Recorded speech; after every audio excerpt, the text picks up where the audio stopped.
The cracked screen of my phone lit up in the dark like a warning flare, and my dad's voice was the last thing I expected to hear coming from it. 3 days later, he looked me dead in the eye at dinner, called my life unsafe, and I realized the real danger had been sitting at our table the whole time. I'm Waverly, 27, and I work in marketing for a small nonprofit in the city. I'm usually the type who triple checks locks and reads terms and conditions. My friends tease me for it. My mom calls it smart. My dad used to call it our rule, safety first. That night, it started with a stupid notification. I was half asleep, one hand on my coffee mug, the other scrolling without thinking. A comment popped up under an old photo of me and my fiancé, some random shot from a charity gala. It wasn't even a popular post. Still, there it was. Retired military men deserve loyalty. Gold diggers deserve nothing. My stomach did this slow, ugly drop. I clicked the profile. No face, no post. Just a username with a flag emoji and a bio that read, real values, real family, no weak people. Then another comment appeared. Different account, same tone. Tell your fiancé to run. Some women ruin men's lives for attention. My hands went cold. I hadn't posted about my ex. I hadn't posted about anything messy. I'd kept my life quiet on purpose. Yet these accounts kept showing up like they knew where to poke. I reported them, blocked them, and tried to breathe. But the words stuck to me. Retired military men. My dad wasn't retired military, but he'd spent years in a job where he wore a uniform, carried himself like authority, and expected the world to step aside. I told myself I was being paranoid. I told myself it was the internet. People were weird. Then my phone buzzed again. A voice message. Unknown number. I almost deleted it without listening. Almost. But curiosity is a trap I fall into when I'm anxious. Like my brain thinks knowledge will make me safe. I pressed play. A man's voice, low and casual, like he was smiling. Safety first, right? You always say that. I'm just trying to protect you. I sat up so fast my blanket slid to the floor. Because I knew that line. Not just the phrase, everyone says it. I knew the rhythm, the smug little pause between words, like the speaker expected applause for being reasonable. My dad said it like that. I replayed it. My thumb shook. The message ended with a soft exhale, almost a chuckle, and then silence. I stared at my ceiling, heart hammering. Then I did something I'm not proud of. I called the number back. Straight to voicemail. I tried again. Same. I texted, who is this? No reply. I didn't sleep after that. I just lay there, listening to the building creak, watching the streetlight paint slow stripes across my wall, telling myself I was spiraling. I told myself I was tired. I told myself my brain was connecting dots that weren't connected. But in the morning, when I opened my inbox, there was a new message request on my social media. No profile photo. No name. Just a sentence. You're coming for your birthday. Don't embarrass your family. I didn't tell my fiancé right away. That was my first mistake. Not because he wouldn't believe me. He would, but because I didn't want to ruin his peace over my paranoia. So I did what I always do when I feel unsafe. I started collecting proof. I screenshotted everything. I saved the voice message. I wrote down dates. I made a folder on my laptop named something boring. Something nobody would ever click if they borrowed my computer. Tax receipts. 2 days later, my mom called. Her voice was bright in a way that always made me suspicious. Like she'd already chosen the ending of the conversation before it started. Your dad's excited, she said. We want to talk about your birthday plans. I already knew what she meant. I'd known for weeks. My dad's home country was a place I hadn't been since I was a kid. I barely remembered the language. I remembered the heat, the smell of cooking oil on the street, the way strangers pinched my cheeks like I was public property. I remembered feeling small. And now my dad wanted me to fly there because my half-sister's birthday was close to mine and he'd decided without asking that I would bond with her. My half-sister and I weren't enemies. We just weren't anything. We spoke on holidays. Sometimes she liked my posts. That was the relationship. I'm not going, I told my mom. There was a beat of silence. Then the tone changed. Why are you always like this? She asked softly, like she was disappointed in my character, not my decision. Your dad is trying. This is important to him. I swallowed. It's my birthday. And it's his family, she snapped. Stop acting like you're the only person in the world. I stared at my kitchen counter. The coffee spoon lay there, stained brown, like evidence of a normal morning that didn't match how I felt inside. Fine, I said. We can talk about it when I'm there this weekend. I was going home anyway. My fiance's parents had our puppy. That was the other problem I hadn't told my dad about yet. The problem that had already taught me what it felt like to smile while someone tried to take something from you. We'd gotten a tiny puppy, my emotional support animal, after my therapist recommended it. Nothing dramatic. Just something small, warm, and alive to keep winter from swallowing me whole. The plan was simple. Temporary care with my fiance's parents until we moved into our apartment. Except temporary apparently meant until we get attached and decide it's ours. His stepmom had said it with a laugh, like it was cute. Honestly, she'd told me, patting the puppy's head, it wouldn't be fair for you to take her back once we fall in love. I'd smiled through it. My fiancé had tried to push back politely. They'd gotten colder, then warmer, then colder again, like a thermostat controlled by guilt. So that weekend, I drove to my hometown with a bag of dog toys and a headache behind my eyes. My parents' house looked the same. Trimmed bushes, wind chimes, the front porch swept like nobody ever lived messy. My mom hugged me too tight. My dad stood behind her, arms crossed, smiling like a man about to announce good news. Birthday trip, he said before I'd even sat down. We'll book tickets soon. I took a slow breath. I'm not going. His smile didn't move. His eyes did. They sharpened. You're going, he said calm. You don't get to be selfish about family. My mom nodded like she'd been waiting for that line. I placed my keys on the table very gently. My hands were steady, but I felt like my ribs were vibrating. I'm not spending my birthday in a place I barely remember with someone I'm not close to, I said. You didn't ask, you told. His jaw tightened. I'm your father, and I'm an adult. That's when his calm voice got quieter, not louder. That's what he did when he wanted control. Anger was for other people. He preferred certainty. He leaned forward. If you don't come, he said, then don't expect me to celebrate your birthday ever again. The words were childish. The way he said them wasn't. My mom jumped in immediately, like she was saving the conversation from my attitude. Look at you, she hissed. Always thinking about yourself. Your father gives you everything, and you just reject him. I almost laughed, not because it was funny, because it was familiar. The same script every time. They gave, so I owed. They raised me, so I was property. I nodded once, calm, controlled. Okay, that made my dad pause. He expected pleading. He expected tears. He expected me to fold. Instead, I stood up. I'm going to pick up the puppy now, I said. I'll be back later. My dad watched me like I was a door he didn't want to let open. Don't make things difficult, he said. My phone buzzed in my pocket as I stepped outside. Another notification. Another anonymous comment on my page. You don't deserve what you're given. I didn't react. I didn't even stop walking. But when I got in my car, I pulled up the saved voice message again. I listened to it once, then twice. Then I opened my contacts list and stared at my dad's number. My pulse was steady now, like my body had stopped panicking and started planning. At my fiance's parents' house, the puppy came running, nails clicking on hardwood, tail wagging so hard her whole body shook. Relief hit me first, pure stupid relief. Then I saw the new collar around her neck, not the one I bought. A little tag dangled from it, shiny and engraved. Family dog. My throat tightened. I looked up, forcing my face neutral. And my fiance's stepmom smiled like she'd done something sweet. Isn't it adorable? She said. We just figured, since she's here, she should feel like she belongs. I nodded slowly. Wow, I said gently. That's a choice. My fiance stiffened beside me. His dad cleared his throat. The room got tense in that quiet, polite way that meant someone was about to tell me I was ungrateful. And right then, right in that silence, my phone rang. Unknown number again. I didn't answer. It rang a second time, then a third. My fiance's stepmom glanced at my screen and, in a voice that tried too hard to sound casual, asked, "Is that your family?" I looked at her. I looked at the puppy. I looked at the engraved tag. Then I let the phone ring out and I said softly, "No," because in that moment, I knew something I hadn't wanted to admit on the drive home. The pressure wasn't coming from one place. It was coming from multiple directions, in perfect timing, like someone had been coordinating it. And I had a sickening feeling that the person coordinating it already had a key to my life. I slid my phone into my pocket, kept my smile glued on, and reached down to scratch the puppy's ears. Her little body leaned into my hand like she trusted me completely. Like she had no idea adults were already turning her into a bargaining chip. "Can we take her for a walk?" I asked, bright and polite. My fiance's stepmom blinked, then smiled wider. "Of course, just bring her right back. We've been working on routines." My fiance's jaw tightened at the word we've. His dad gave a small nod like I'd asked permission to borrow a lawn chair, not the living animal I'd paid for. Outside, cold air slapped my cheeks. The puppy bounced at the end of the leash, dragging me down the driveway like she couldn't wait to be free. My fiance followed close, hands shoved deep in his pockets, eyes on the ground. "You okay?" he asked low. I kept walking. "I'm not going to argue in their house," I said. "Not today." He exhaled hard. "They're doing that thing again. The 'we're calm, so you're the problem' thing." I glanced at him. "Yeah, I know." We reached the sidewalk, and I finally pulled my phone out again. The unknown number had called 3 times. No voicemail, just pressure. I opened my blocked list. I opened my message requests. My stomach sank. A new request sat there, already marked seen, even though I hadn't opened it. That wasn't possible. My hands went cold. I clicked. The message was one sentence. "I can see when you're scared." My thumb hovered over the screen. The puppy tugged the leash again, impatient. A car passed, tires hissing on damp asphalt. Everything looked normal, which somehow made it worse. My fiance leaned in. "What is it?" I showed him. His face changed. Not anger, focus. The kind of focus people get when they stop assuming the world is safe. "Okay," he said. "We're not leaving her here. Not another night." A few hours ago, that would have felt like a win, but now my chest tightened because the word we had started showing up in threats the same way it showed up in demands. My fiance's parents wanted the puppy because they could. My dad wanted my birthday because he could. Someone wanted my fear because it made me predictable. I opened the voice message again and hit play quietly. "Safety first, right? You always say that. I'm just trying to protect you." My fiance's eyes narrowed. "That sounds older," he murmured. "Not some random troll." I swallowed. "It sounds like my dad." He stared at me. "Your dad has your number." "I know. And your social media." "I know. And he knows where we are today." I didn't answer. I didn't have to. He saw it in my face. The puppy stopped suddenly and sniffed a patch of grass like it held secrets. I looked down at her, then back at my fiance. "If I say it out loud," I whispered, "it becomes real." "It's already real," he said gently. "You're just finally willing to look at it." That was micro twist number 1. I'd been treating the harassment like a stranger problem, but it felt like a family problem wearing a stranger mask. We turned back toward the house, and as we approached the porch, my fiance squeezed my hand once, not dramatic, just enough to remind me I wasn't alone. Inside, his stepmom was in the kitchen, stirring something that smelled like cinnamon and control. She looked over her shoulder and smiled like nothing had happened. "You two took long," she said. The puppy pranced in, tail wagging, and immediately ran toward the dog bed in the corner, like she already knew where her place was supposed to be. His stepmom's eyes followed her with possessive pride. "See? She settled." I kept my voice soft. "We're taking her home today." The spoon stopped moving. That tiny silence hit like a slammed door. His dad stepped in from the living room. "That's not what we we discussed. My fiancé spoke before I could. We didn't discuss anything. You told us your plan. His stepmom's smile faltered. We were trying to help your students. This is a lot of responsibility. I have a lease, I said carefully. I'm moving soon, and she's my emotional support animal. His stepmom's face tightened like she'd bitten into something sour. Honey, I don't think you need that. There it was. The little judgment disguised as concern. The same tone my mom used when she said I was too sensitive. The same tone my dad used when he called my boundaries selfish. I nodded slowly. You don't get to decide what I need. His dad's voice stayed calm, which made it more threatening. We've already paid for food. We've already scheduled training. We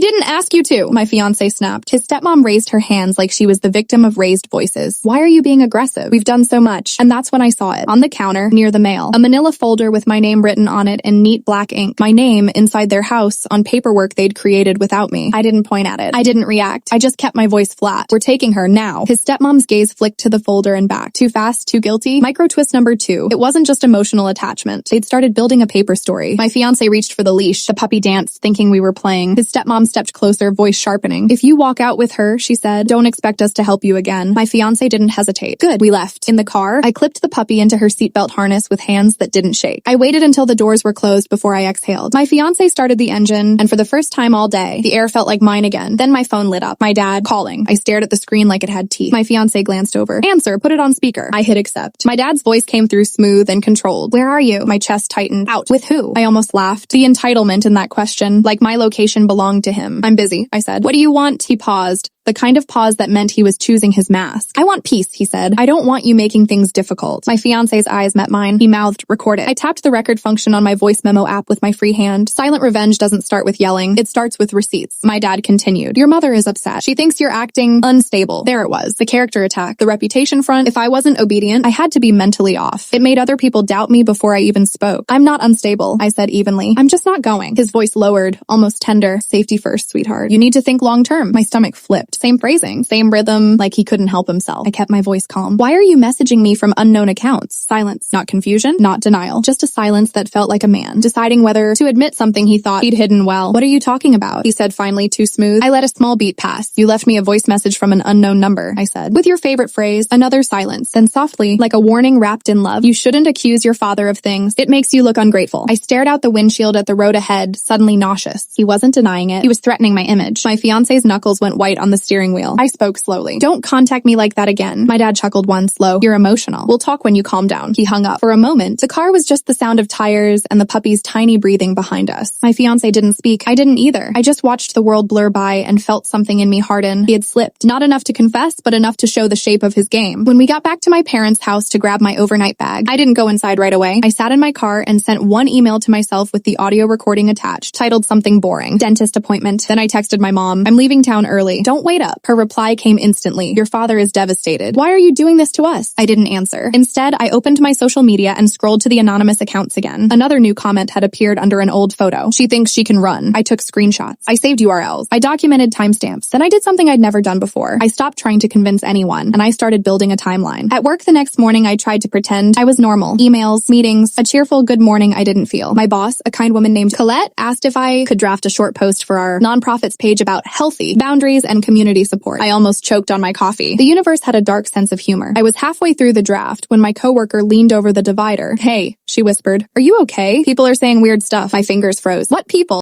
She tilted her screen toward me. On our nonprofit's public page, under a post with my name tagged as the author, someone had commented, ask her about her family, ask her why she hates her father. Unstable women shouldn't be trusted. My scalp went cold. He'd moved it into my work, into my reputation, into the one place I couldn't just block and move on. I stood up slowly, walked to Colette's office, and closed the door behind me. My voice stayed steady even as my heart slammed against my ribs. Someone is targeting me, I said. And they're bringing it here? Colette's expression sharpened. Do you have proof? I opened my folder, screenshots, timestamps, voice recordings, neatly organized like a case file. I slid my phone across her desk and hit play on the recording where my dad repeated the phrase, safety first, sweetheart. Colette listened without blinking. When it ended, she looked up at me. This isn't random, she said quietly. No, I whispered. It's not. My phone buzzed again. Unknown number. I stared at it and my stomach twisted because I knew the next move wouldn't be a comment. It would be something that looked official. Something meant to trap me. All right, now let me take you back. On the drive home from my fiancé's parents' house, I'd noticed the puppy's new tag more closely, and it hadn't just said family dog. There was a second line etched under it, smaller. A last name. My fiancé's parents' last name. Not mine, not ours, theirs. They hadn't just made an emotional claim. They'd started started rewriting ownership in metal. And now, sitting in Colette's office with my proof on her desk, I realized my dad was doing the exact same thing, just with my identity instead of a collar. I didn't answer the call. It went to voicemail. A second later, a text came through from the unknown number. One more chance. Come for your birthday, or I'll make sure everyone learns the truth. I stared at the words until they blurred, because the only truth he could mean was the kind he invented. And if he was willing to smear me at work, then the next step was clear. He wasn't trying to bring me home. He was trying to make it impossible for me to stay gone. My hands didn't shake anymore. That was the scariest part. When fear burns long enough, it turns into something colder, something that doesn't beg, doesn't argue, and doesn't waste breath on people who've already decided you're the villain. I left Colette's office with my proof copied to a secure drive and our nonprofit's social media set to restrict comments. Practical front, locked. Reputation front, protected. But I knew my dad wouldn't stop just because a comment section got quiet. Men like him didn't need an audience. They needed control. That night, I went home, fed the puppy, and moved through my apartment like I was setting a stage. Calm, intentional. Every small action had a purpose. I set my phone on the kitchen table and turned on a second audio recorder. I plugged my laptop into the charger. I texted my fiancé one line, come over, don't call. Then I opened my old childhood photo box, the one my mom insisted I keep because family. Memories matter. I dumped it onto the floor and sifted through until I found what I needed. Pictures of my dad from years ago, back when he still smiled wide for cameras and didn't hide in private accounts. I wasn't looking for a perfect image. I was looking for patterns. What jumped out wasn't his face. It was the women, not my mom, other women, always nearby, always angled a little too close, always looking at him like they were sharing a joke my mom didn't get to hear. My throat tightened, but I kept going. I lined up photos in a row like evidence on a table. Then I opened the folder I'd labeled tax receipts and added a new subfolder. Safety, because that phrase wasn't cute anymore. It was a weapon, and I needed to prove who was holding it. My fiancé arrived an hour later. He saw the photos spread across the floor and didn't ask questions. He just sat beside me, legs crossed, and waited. I handed him my phone and showed him the latest text. One more chance. Come for your birthday, or I'll make sure everyone learns the truth. He read it, jaw clenched. He's escalating. Yes, I said. He's going to try something official next. Something that makes me look unstable. Something that forces me to answer. My fiancé nodded once, so we don't answer. We prepare. And that's when I told him the one thing I'd been carrying like a stone in my stomach. I think my dad recognized me because he's seen me before, I said quietly. Not as his daughter, as something else. My fiancé didn't flinch, didn't look away. He just waited. I swallowed, tasting metal. Before I met you, before the engagement, I dated someone long distance. It was brief, messy. I never told my parents details because my dad always had opinions. He always called girls wild if they weren't obedient. My voice cracked and I hated that it did. I forced it back into place. That ex, my old boyfriend, he ended things suddenly. No explanation. Just vanished. And after that, my dad started acting strange whenever I mentioned dating. He'd get tense, like he was afraid of what I'd bring home. My fiancé's eyes narrowed. You think your dad has crossed paths with your ex? I think my dad crossed lines with women in my hometown, I whispered. And he's scared I'll connect the dots. My fiancé's hand found mine. Okay, he said, and we stopped guessing. We get facts. Silent revenge doesn't mean doing nothing. It means moving quietly, with proof, until the truth has no room to wriggle. The next morning, I took a sick day. Not because I was sick, because I was done letting my dad control my schedule. I drove to my hometown alone, puppy secured in the backseat, leash clipped, a small bag of treats beside her. I didn't tell my parents I was coming. I didn't ask permission. I didn't announce anything. I went straight to the one place in that town where people always knew too much. The old diner near the main road, the one my mom loved because the waitress called her sweetie, and my dad loved because everyone knew his name. I sat in a corner booth with my hood up, coffee untouched, and waited. My mom arrived first, like clockwork. She slid into a booth near the window, smiling at the staff like she owned the air. 5 minutes later, my dad walked in. He scanned the room. Not like a hungry man looking for food, like a man checking exits. Then he saw me. His steps paused for half a beat. His smile didn't. He approached my table like a politician, confident, practiced. What are you doing here? He asked softly, like he was protecting me from embarrassment. I tilted my head. I could ask you the same thing, I said. You told me to come home for my birthday planning. So here I am. His eyes flicked to the puppy, then back to my face. His jaw tightened. This isn't the place. I smiled politely. Safety first, I said, and watched his face. There. A tiny twitch near his eye. A flash of anger before the mask returned. He leaned in. You're making a scene. I'm sitting, I said gently. You're the one who keeps calling me from unknown numbers. He straightened, glancing around. Lower your voice? I didn't. I kept it calm, clear, and just loud enough for the waitress passing by to hear. I'm not going to your home country, I said. And you're not going to threaten my job again. His eyes went flat. You're imagining things. I'm not, I said. I have recordings. The words hit him like a slap. He didn't react dramatically. He just stopped breathing for a second, like a man realizing the person across from him had finally learned how to play his game. He sat down slowly. What do you want? He asked, voice quiet, controlled. I want you to stop, I said. And I want the truth. He gave a small, humorless smile. Truth? He repeated. You wouldn't know what to do with it. And then, micro twist number 3. The kind that doesn't feel like a twist when it happens. Just a confirmation of something you already feared. He said the quiet part out loud. You've always been dramatic, he murmured. You get that from your mother. If you keep pushing, people will start to wonder if you're stable. Reputation reputation front again. Always the same lever. I nodded slowly like I was listening, like I was absorbing his wisdom. But my phone was recording in my pocket, and the diner had cameras. And his words were not love. They were a threat. I asked softly, why do you care so much if I go for my birthday? His gaze sharpened. Because it's family. No, I said. Try again. His lips pressed together. The mask wavered. Then he leaned forward and whispered, because if you stay here, you'll keep digging. And if you dig far enough, you'll find out who you are. My stomach turned, but my voice stayed steady. Who I am. His eyes locked on mine. The kind of girl who ruins men, he said quietly. And then cries like a victim. My throat tightened. My vision blurred for a second. Not from sadness. Rage. But I didn't raise my voice. I didn't slam the table. I didn't give him the reaction he wanted so he could call me unstable and feel righteous. Instead, I did the one thing that makes manipulators sweat. I stayed calm, and I asked one more question. Do you remember her? I said. The girl from my hometown you called wild the first time you met her? His face went still. That was the crack. Because he didn't say, what girl? He didn't laugh. He didn't mock me. He asked, why are you bringing her up? There it was. Recognition. He knew exactly who I meant. I leaned back slightly, letting the silence stretch, letting him fill it with his own fear. Then I stood up slowly, picked up my coffee, and walked to the counter like I was just going to pay and leave. But I didn't pay. I turned, looked right at the waitress, an older woman, who'd known my parents for years, and said gently, if anyone asks, can you save the security footage from today? I think I'm going to need it. My dad shot up from the booth so fast his chair scraped the floor. What the hell are you doing? He hissed. I smiled at him like he was just a stranger who'd raised his voice in public. I'm being safe, I said. You taught me that. I walked out with the puppy trotting beside me, leash loose, heart steady. By the time I got to my car, my phone was buzzing. My mom this time. Where are you? She demanded. Your father said you embarrassed him. I put the call on speaker and hit record again, because at this point, my life was a courtroom and my parents were giving testimony without realizing it. I didn't embarrass him, I said calmly. He embarrassed himself. My mom's voice sharpened. You're trying to destroy this family. No, I said. I'm trying to stop being destroyed by it. She gasped like I'd slapped her. After everything we've done. Stop, I said softly but firm. I'm not doing the we raised you so you owe us thing anymore. Silence. Then she hissed. Your father has done nothing wrong. I paused, stared at the steering wheel, and chose my words carefully. Then why is he afraid of cameras? I asked. My mom didn't answer. She hung up. That afternoon, I drove to Colette's office with a new audio file and a new plan. Colette didn't flinch when I told her what happened. She didn't pity me. She didn't lecture me. She just listened like a woman who'd dealt with powerful men before. We document, she said. We protect your name. And if he keeps targeting your work, we escalate. Practical front, legal. Reputation front, official. Then my fiancé called, voice tight. My stepmom just posted a picture of the puppy. My heart dropped. What? She captioned it. Our girl. Home where she belongs. And people are commenting like it's theirs. Social front activated. I felt the old panic rise, trying to grab my throat. I crushed it down. Okay, I said. We respond quietly. That evening, I didn't comment. I didn't argue. I didn't beg them to delete it. I posted one single photo on my own page. The puppy curled in my lap. Her little tag flipped so the engraved last name didn't show. In the corner of the frame, just barely visible, was the adoption receipt and the microchip paperwork on my coffee table. No captions about drama. No accusations. Just one line. Home. Then I sent a private message to my fiance's dad with 3 attachments. The purchase receipt, the microchip registration